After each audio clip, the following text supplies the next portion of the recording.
তারপর চলে আসলাম সিটি সেন্টারে। তো ভেতরে ঢুকে এই ট্রেন দেখে আমার মেয়ে তো পুরো পাগল, কখন চড়বে সেই ট্রেনে। আমাকে বলছে আমাকে যদি ট্রেনে না উঠতে দাও আমি কিন্তু তোমাদের শপিং মল ঘুরতে দেবো না। তো যাই হোক, তার বায়না মতো তাকে ট্রেনে চড়ানো হলো। আর আবার সে একা চড়বে না, সঙ্গে আবার কাউকে দরকার। তো তার জন্য ভাবলাম আমিও চড়ে নিই। তো যাই হোক, ট্রেনে ওঠার পরে ছোটো বাচ্চা তার সাথে বুড়ো বাচ্চা দুজনেই ভীষণ খুশি, দেখতেই পাচ্ছ। তারপর ভাবলাম কিছু একটু শপিং করা যাক, কিন্তু বাবা শপিং আমার মাথায় উঠলো।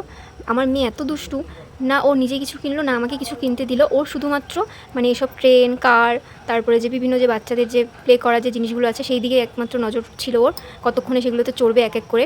তো ওর জন্য বিশ্বাস করো কিচ্ছু একটা কিনতেও পারিনি, আর না দেখলে কিনবই বা কী করে। তো তারপর ওপর থেকে সে দেখে নিচে এরকম একটা পার্কের মতো আছে, আর কি তাকে ওপরে আটকে রাখা যায়। তারপরে চলে আসতে হলো আবার নিচে তার বায়না মতো।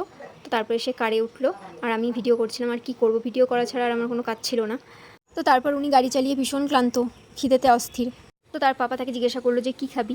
তো সে বললো এগরোল খাবো। তো তাকে এগরোল খাইয়ে তারপর আমরা বাড়ির দিকে রওনা দিলাম। তো শুধুমাত্র টুক করে একটা জিনিস কিনি, তো টুক করে না কিনলেও আবার এই জিনিসটা কেনা হতো না। এটা হচ্ছে আমার মেয়ের জন্য একটা টপ।